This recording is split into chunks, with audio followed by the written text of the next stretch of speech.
guys, for today's video, paghapon tayong hindi nagkita. Kumusta naman kayo dyan? Alam mo naman tayo, pag di ko kayo nakikita, hindi ako nagiging masaya. Kaya, kumusta kayo dyan lahat sa inyong pinagkakabalahan dyan? Ay, magsasayang guys, oh.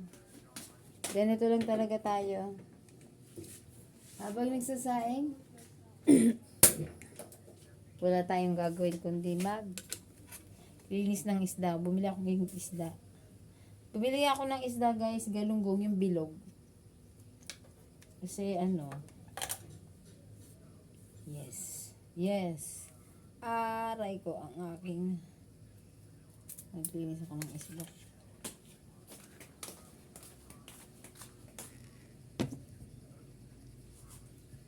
So ayun guys.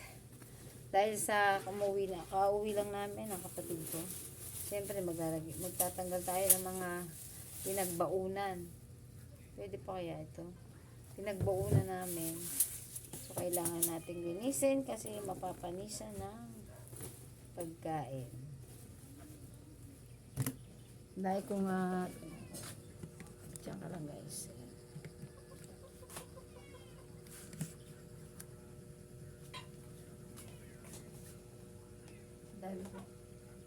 Hindi pa naman. Ay, hindi pwede. Kayo ba guys, nagbabaon pag pumapasok sa trabaho? Syempre, ako kasi kapag pumapasok, mas kontento ako bumibili ng pagkain.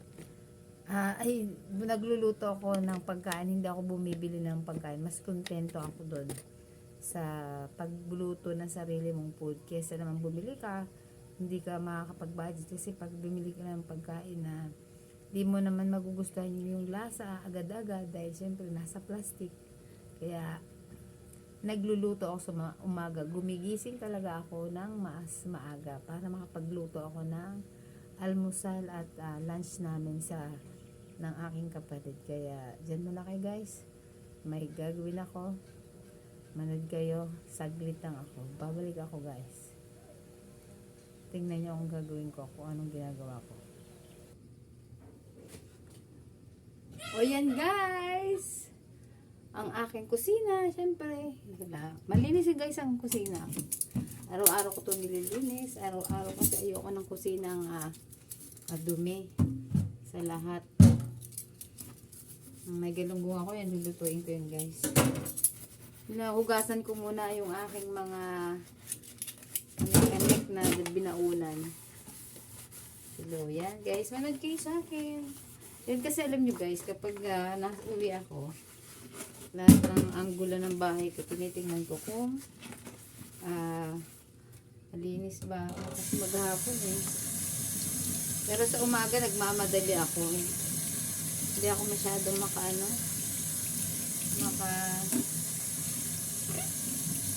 makaporma. Kasi nagmamadali ka naman ligo, nagmamadali ka nang pumasok. Ayun, magluluto ako ng isda. Magluluto ako ng isda.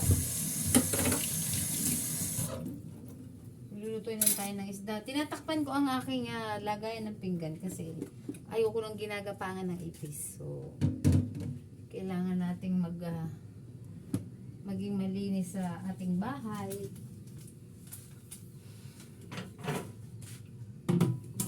Meron akong wait lang.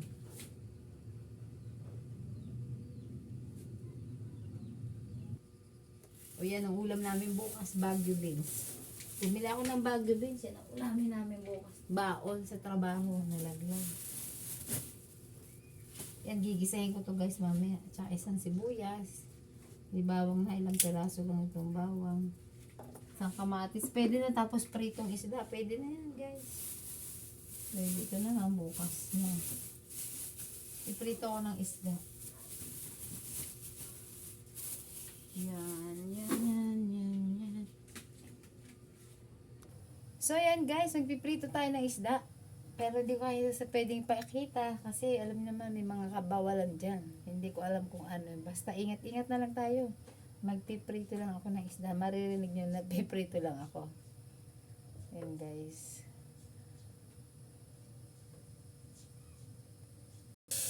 yun guys, sinalang ko ng aming prito.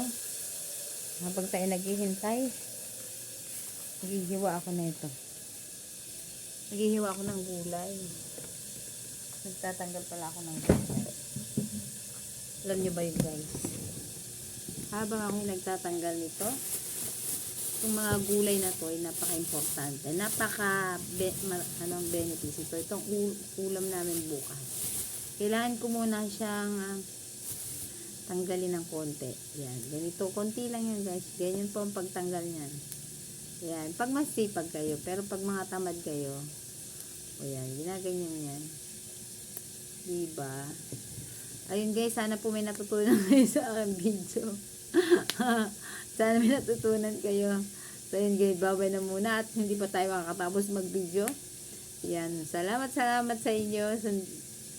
Pakikita ko na lang sa inyo pag natapos na ito. Medyo matagal pa yun eh. O sige na, babay na guys. Thank you for watching. Ay, thank you sa inyong lahat. Babus, magandang hapon sa inyo. Good vibes lang tayo guys. Bye-bye. Cheche Abihay po. Don't forget to watch lahat ng reels at video ko dyan. Thank you. See ya.